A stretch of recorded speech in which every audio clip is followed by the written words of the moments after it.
मोदी मंत्रिमंडल में उत्तर प्रदेश से 9 चेहरे, हर चौथा सांसद मंत्री। कीर्तिवर्धन के नाम ने चौंकाया 4 ओबीसी और 2 दलित। जयंत ने अंग्रेजी में ली शपथ। जी हां, नरेंद्र मोदी मंत्रिमंडल में यूपी से 9 मंत्री ने शपथ ले ली है। 10वें मंत्री के तौर पर उत्तर प्रदेश से राज्यसभा सांसद हरदीप सिंह पुरी ने शपथ ली। लखनऊ से सांसद राजनाथ सिंह ने दूसरे नंबर पर शपथ ली। इससे पहले राजनाथ मोदी सरकार के पहले कार्यकाल में केंद्रीय गृह मंत्री और दूसरे कार्यकाल में रक्षा मंत्री पद की जिम्मेदारी संभाल चुके हैं। वहीं राष्ट्रीय लोक दल प्रमुख और राज्यसभा सांसद जयंत चौधरी ने राज्य मंत्री स्वतंत्र प्रभार के रूप में मंत्री पद की शपथ ली। जयंत ने अंग्रेजी में शपथ ली। वहीं पीलीभीत से सांसद जितिन प्रसाद ने राज्य मंत्री के रूप में पद की शपथ ली। जितिन प्रसाद ने यूपी की योगी सरकार में पीडब्ल्यूडी मंत्री रहे हैं। वह कांग्रेस छोड़कर भाजपा में आए थे। वहीं महाराजगंज से पंकज चौधरी ने मंत्री पद की शपथ ले ली।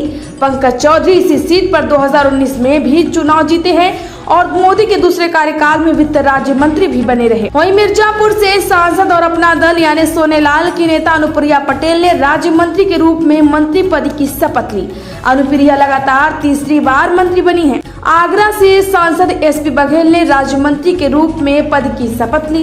इसी के साथ गोंडा से सांसद कीर्तिवर्धन सिंह ने राज्य मंत्री के रूप में पद की शपथ ली। गोरखपुर के लोकसभा क्षेत्र बासोगांव से सांसद कमलेश पासवान ने भी राज्य मंत्री के तौर पर शपथ ली। उत्तर प्रदेश में एनडीए के इस बार 36 सांसद हैं, 9 मंत्री बने हैं, यानी औसतन यूपी का हर चौथा सांसद मंत्री बना है। हालांकि इनमें 2 राज्यसभा सांसद हैं। उत्तर प्रदेश में वृद्धा महिला पेंशन की आ गई डेट। सीएम योगी ने दिए भेजने के निर्देश, जाने कब आएगी। जी हां, मुख्यमंत्री योगी आदित्यनाथ ने नए वित्तीय वर्ष के पहली तिमाही की वृद्धावस्था पेंशन, निराश्रित महिला पेंशन, दिव्यांगजन पेंशन तथा कुष्ठावस्था पेंशन की राशि 30 जून तक पात्रों के बैंक खाते में भेजने का आदेश जारी कर दिया है। उन्होंने कहा है कि प्रदेश में हर पात्र व्यक्ति को इन पेंशन योजनाओं का लाभ मिलना चाहिए। इसके लिए अभियान चलाकर नए लाभार्थियों को जोड़ा जाए। बता दें कि एक महत्वपूर्ण बैठक में पेंशन योजनाओं की समीक्षा करते हुए मुख्यमंत्री ने कहा, वर्तमान में 55,68,000 वृद्धजनों,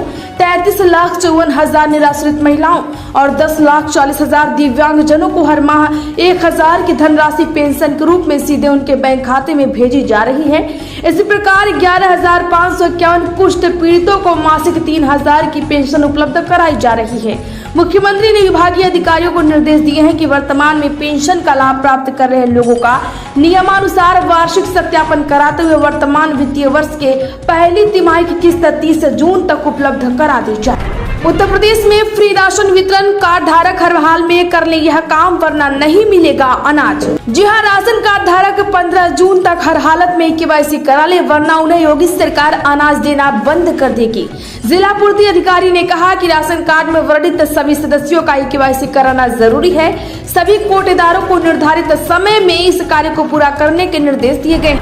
उत्तर प्रदेश में बीजेपी विधायक ने पूछा, क्या मैं यूपी छोड़ दूं? एसीएस होम को 48 घंटे का अल्टीमेटम दिया।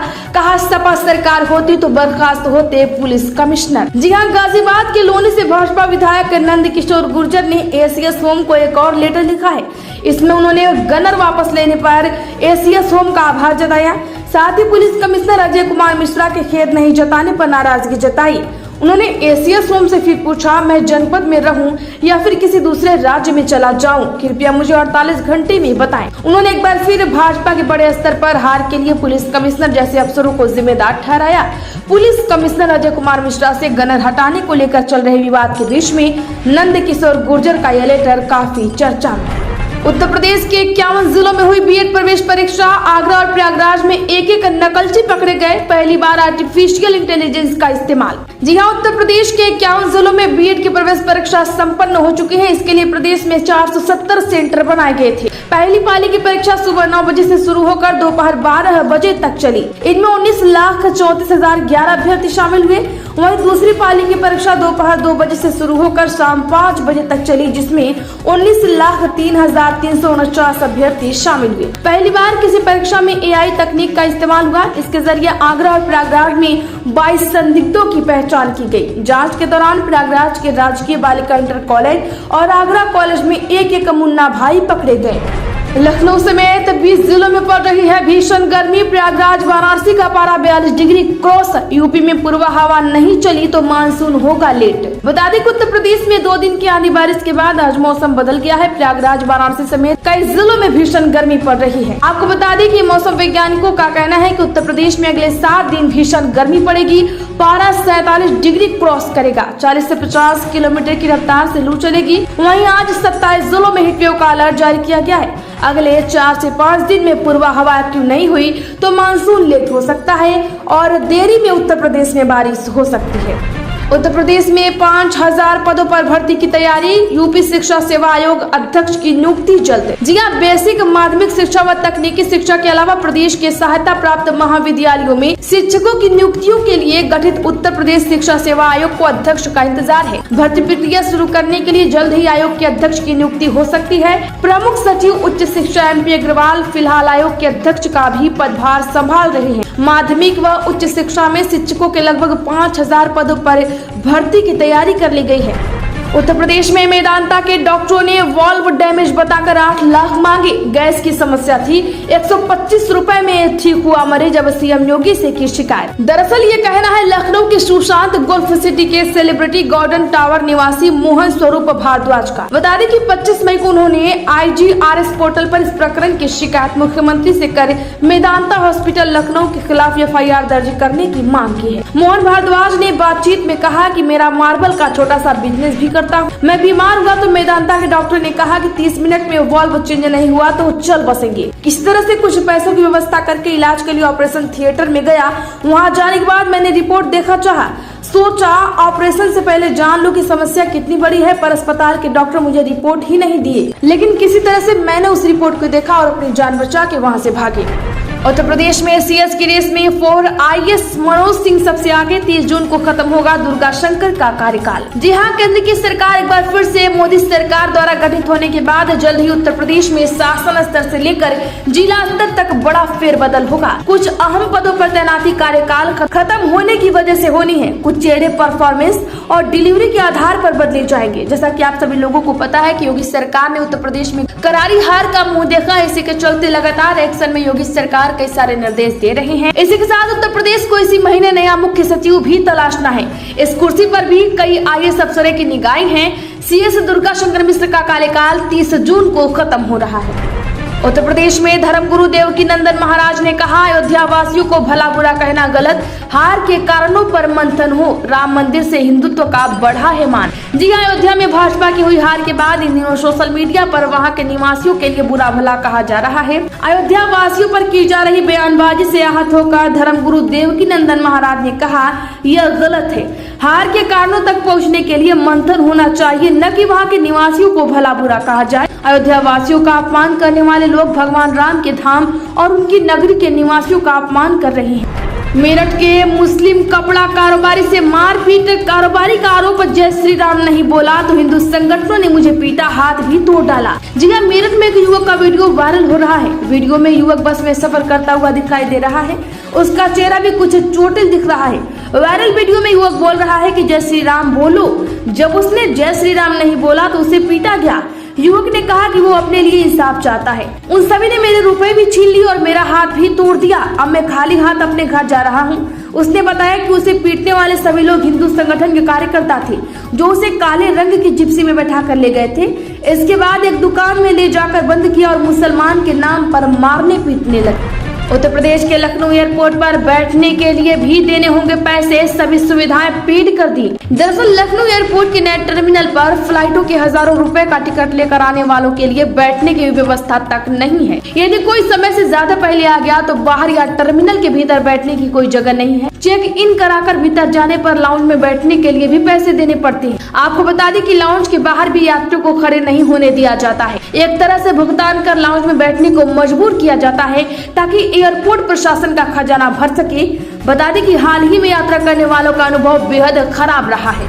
अखिलेश करहल से देंगे इस्तीफा, संसदीय दल के होंगे नेता, शिवपाल को भी मिल सकती है यह बड़ी जिम्मेदारी। जी हां, सपा प्रमुख अखिलेश यादव अब यूपी के बजाय राष्ट्रीय राजनीति में अहम भूमिका निभाएंगे। वह पार्टी के संसदीय दल के नेता होंगे। इसका औपचारिक घोषणा दिल्ली में होने वाली पार्टी की संसदीय दल की बैठक में होगी। इसी के साथ ही अखिलेश अब कन्नौज से सांसद बने रहेंगे और करहल विधानसभा सीट से इस्तीफा देंगे। दिल्ली में जल्द सपा संसदीय बोर्ड का गठन होगा। वहीं लोकसभा में पार्टी के नेता पद पर अखिलेश यादव होंगे। इसके अलावा उपनेता का भी चयन होगा। अखिलेश यादव पहली बार 36 सांसदों संग लोकसभा में बैठेंगे। इसमें 4 तो उनके परिवार के भी सदस्य होंगे। चुनाव के बाद एक्शन, उत्तर प्रदेश के जिले में अवैध कब्जों पर आज से चलेगा बुलडोजर। जी हां, लखनऊ के कुकरेल नदी और बंधे के बीच हुए अवैध निर्माण पर एक बार फिर से कार्रवाई शुरू हो गई है। इसी क्रम में बादशाह नगर और शक्तिनगर के पास बैरिकेड लगाकर मलबा हटाया गया। पूर्व में हुई कार्रवाई के दौरान कई इमारतें ध्वस्त हुई थी, लेकिन आचार संहिता लागू होने की वजह से मलबा हटाया नहीं जा सका था। दिन में 1 बजे के करीब सुरक्षा बलों के सहाय में एलडीए के डंपर और जेसीबी मशीनें पहुंचेंगी और मलबा हटाने का काम शुरू करेंगे। इसी के साथ ध्वस्तीकरण की भी कार्रवाई चालू रहेगी। उत्तर प्रदेश में अब मैनुअल नहीं सॉफ्टवेयर से लगेगी रोडवेज बसों में ड्राइवर कंडक्टर की ड्यूटी, खत्म होगा वसूली का खेल। जी हां, ड्राइवर व कंडक्टर की ड्यूटी लगाने में पेश आने वाली समस्याएं अब दूर हो जाएंगी। ड्यूटी समय से लगने पर बसों को भी समय से रवाना किया जाएगा और बसें लेट नहीं होंगी। रोडवेज प्रशासन ने ड्राइवरों व कंडक्टरों की ड्यूटी सॉफ्टवेयर से लगाने की योजना बनाई है। इसके तहत 1 महीने तक ट्रायल किया गया है। ट्रायल में 60% ड्यूटी लगाने में सफलता मिली है, जबकि 40% डिपो स्तर में दिक्कतें आई है, जिसके पीछे डिपो स्तर पर लापरवाही का बढ़ता जाना सामने आया है। उत्तर प्रदेश में एक से दूसरे जिले में परस्पर तबादले के लिए सीएम से मिले प्राइमरी शिक्षक, रिलीविंग आदेश जारी करने की मांग। बता दें कि बेसिक विद्यालयों के शिक्षकों का एक दूसरे जिले से परस्पर तबादले का इंतजार समाप्त होता नहीं दिख रहा है। वहीं गर्मी की छुट्टियां भी समाप्त होने वाली हैं और अभी तक विभाग ने प्रक्रिया शुरू नहीं की है। इसके लिए बाराबंकी, लखनऊ, सीतापुर आदि जिलों से शिक्षक गुहार लगाने के लिए सीएम के जनता दर्शन कार्यक्रम में पहुंचे। बता दें कि जनता दर्शन कार्यक्रम में मुख्यमंत्री अपरिहार्य कारणों से नहीं आए। उनके ओएसडी ने जनता दर्शन में आए फरियादों की बात सुनी और उनके प्रार्थना पत्रों पर शीघ्र कार्रवाई करवाने का आश्वासन दिया है। ऊपर से जुड़ा कोई तार नहीं, नीचे कोई आधार नहीं। शपथ ग्रहण के पहले मोदी सरकार पर अखिलेश ने कसा तंज। दरअसल उत्तर प्रदेश में समाजवादी पार्टी के ऐतिहासिक प्रदर्शन करने के बाद सपा अध्यक्ष अखिलेश यादव का आत्मविश्वास बढ़ा हुआ है। अब वो खुलकर अपनी आगे की योजनाओं पर चर्चा कर रहे हैं और भाजपा को निशाने पर ले रहे हैं। सपा लोकसभा चुनाव में यूपी में सबसे बड़ी पार्टी बनकर उभरी है और सभी को चौंकाते हुए 37 सीटों पर जीत दर्ज की है, जबकि भाजपा उत्तर प्रदेश में 33 सीटें ही महज जीत पाई हैं। चुनाव के पहले भाजपा प्रदेश की सभी 80 सीटों पर जीत का दावा कर रही थी। आपको बता दें कि अखिलेश ने सोशल साइड एक्स पर लिखा है कि ऊपर से जुड़ा कोई तार नहीं, नीचे कोई आधार नहीं, अधर में जो है अटकी हुई वो तो कोई सरकार नहीं। आदि कि नरेंद्र मोदी के प्रधानमंत्री पद की शपथ लेने के साथ ही उनके मंत्रिपरिषद के सहयोगी भी शपथ ले चुके हैं और इसी के साथ अखिलेश यादव ने उन पर यह कटाक्ष किया है। क्या आप भी अखिलेश यादव की बातों से सहमत है? कमेंट जरूर करें। पीएम मोदी के शपथ ग्रहण कार्यक्रम में शामिल हुए राम भद्राचार्य, कहा मंथरा के वंशजों ने बीजेपी को वोट नहीं दिया। जी हां, तुलसीपीठ के जगत गुरु राम भद्राचार्य प्रधानमंत्री नरेंद्र मोदी के शपथ ग्रहण कार्यक्रम में शामिल होने के लिए रवाना हुए थे। इसी बीच बातचीत में कहा कि मंथरा के वंशजों ने भाजपा को वोट नहीं दिया। प्रधानमंत्री नरेंद्र मोदी पूरे 5 साल तक सरकार चलाएंगे, देश की अच्छी तरह से सेवा करेंगे। विपक्षी दल खिसियानी बिल्ली खंभा नोचे कहावत को चरितार्थ कर रही है। उत्तर प्रदेश के कानपुर में एसीपी दफ्तर से 100 मीटर दूर महिला से लूट, बाइक सवारों ने पर्स से चेन खींचा, चलती स्कूटी से गिराकर महिला को किया घायल, चश्मा आंखों में धंसा। जी हां, कानपुर यूनिवर्सिटी के सामने बाइक सवार लुटेरों ने स्कूटी सवार महिला का पर्स और चेन लूट लिया। चलती स्कूटी से सड़क पर महिला घिसटती गई, उसका चश्मा टूटकर आंख में धंस गया। महिला के सिर में भी गंभीर चोट आई। उत्तर प्रदेश में तीसरी बार शपथ लेने पर पीएम मोदी को सीएम योगी ने दी बधाई, कहा भारत विश्व में बनेगा महाशक्ति। जी हां, तीसरी बार शपथ लेने पर प्रधानमंत्री नरेंद्र मोदी को मुख्यमंत्री योगी ने बधाई दी।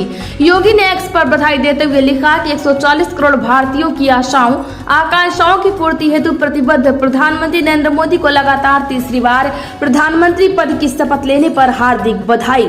आपकी अविराम साधना का ही प्रतिफल है कि पिछले 10 वर्षों में राष्ट्र का नव उत्थान हुआ है। गरीब महिला युवाओं के साथ ही देश के वंचित वर्ग का जीवन आसान हुआ है। क्या आप भी सीएम योगी की इस बात से सहमत हैं? कमेंट जरूर करें। उत्तर प्रदेश में आग से 12 झोपड़ियां जलकर खाक, कड़ी मशक्कत के बाद पाया गया काबू। राजस्व कर्मी ने किया क्षति का आकलन। दरअसल उत्तर प्रदेश के कासगंज में आग लगने से 12 झोपड़ियां जलकर राख हो गई हैं। जली गैर आवासीय झोपड़ियों में रखे कृषि यंत्र और बुर्जी बिटोरे भी जल गए। सूचना पर राजस्व कर्मी मौके पर पहुंचकर क्षति का आकलन किया है। ग्रामीण और फायर कर्मियों ने मशक्कत कर आग पर काबू पाया। आग लगने के कारण की जानकारी नहीं हो सकी। अगर आप भी उत्तर प्रदेश से हैं और अखिलेश यादव और राहुल गांधी के समर्थक हैं तो उनके लिए वीडियो को लाइक करके ज्यादा से ज्यादा लोगों में शेयर करके चैनल को सब्सक्राइब करके घंटी का निशान जरूर